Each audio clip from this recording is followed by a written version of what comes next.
नमस्कार, स्वागत है आप सभी का न्यूज़ 18 के डिजिटल प्लेटफॉर्म पर।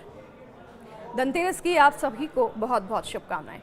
दिल्ली में सोना चांदी और बाजार में धनतेरस की रौनक देखने को मिल रही है और इसी बीच चांदी की डिमांड हाई है और मार्केट में इसी वजह से कमी आ गई है। धनतेरस के शुभ अवसर पर दिल्ली के बाजारों में आज रौनक लौट आई है, लेकिन सोने चांदी ही नहीं, इस बार पीतल, कांसा, स्टील और तांबे के बर्तन भी खूब बिक रहे हैं। धनतेरस से एक दिन पहले शुक्रवार को ही लाजपत नगर, साउथ एक्सटेंशन, द्वारका से लेकर कूचा महाजनी, कृष्णा नगर मार्केट स्थित ज्वेलरी शॉप पर लोगों की काफी ज्यादा भीड़ देखने को मिली है। तो धनतेरस के शुभ अवसर पर दिल्ली के बाजारों में आज काफी ज्यादा रौनक लौट आई है। सराफा बाजार की अगर बात करें तो यहाँ के गलियों से लेकर बर्तन बाजार तक हर जगह खरीदारों की भीड़ उमड़ रही है।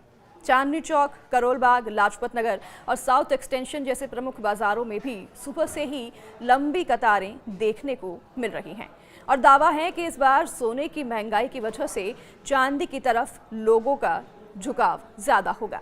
सिक्के से लेकर चांदी के लॉकेट, बिस्किट और एडवांस बुकिंग भी इन सभी की कर ली गई है। कारोबारियों का कहना है कि चांदी की बड़ी डिमांड की वजह से मार्केट में चांदी की कमी हो गई है। हालांकि तांबा, पीतल और स्टील के बर्तनों का कारोबार हाई हो गया है। सोने चांदी ही नहीं, इस बार पीतल, कांसा, स्टील और तांबे के बर्तन भी खूब बिक रहे हैं। राजौरी गार्डन, डिप्टीगंज, कमला नगर मार्केट और साउथ एक्सटेंशन, साथ ही तिलक नगर मार्केट, कृष्णा नगर मार्केट समेत कई बाजारों में बर्तन की दुकानों में ग्राहकों की भीड़ लगातार बढ़ रही है। डिप्टीगंज बर्तन मार्केट के कारोबारी ये बताते हैं कि लोग पारंपरिक रूप से धनतेरस पर कोई ना कोई धातु जरूर खरीदते हैं और इस बार कई ग्राहक पीतल, चांदी के कटोरे, तांबे के लोटे और स्टील के सेट ले रहे हैं। बिक्री पिछले साल के मुकाबले लगभग 20% बढ़ने की उम्मीद है। तो इस बार मार्केट में तांबे का गिफ्ट सेट भी आया है और इसकी कीमत 1500 से लेकर 2000 रुपए तक है। तो वहीं धनतेरस से एक दिन पहले शुक्रवार को ही लाजपत नगर, साउथ एक्सटेंशन, द्वारका से लेकर कूचा महाजनी और कृष्णा नगर मार्केट स्थित ज्वेलरी शॉप पर लोगों की भीड़ देखने को मिली है।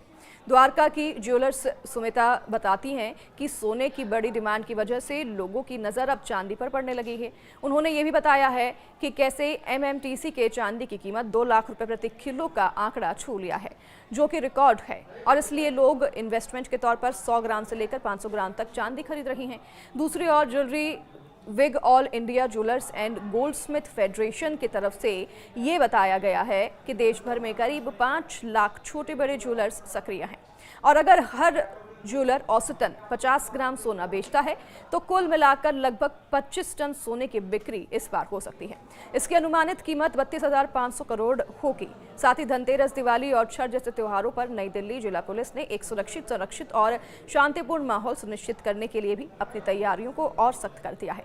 नई दिल्ली की बात करें तो जिला के डीसीपी देवेश कुमार मेहता ने बताया है कि कानून व्यवस्था बनाए रखने और सार्वजनिक स्थानों की सुरक्षा और लोगों की सुरक्षा और किसी भी अवैध गतिविधियों को रोकने के लिए व्यापक सुरक्षा योजना लागू कर दी गई है और इन कदमों से सभी के लिए खुशहाल और समाजपूर्ण यहाँ पर त्योहार का माहौल सुनिश्चित किया जाएगा। इसी के लिए सब जगह पर पुलिस बल भी तैनात किए गए हैं। सिक्योरिटी कड़े इंतजाम दिल्ली में और साथ ही अलग अलग एनसीआर के शहरों में भी तैनात की गई है।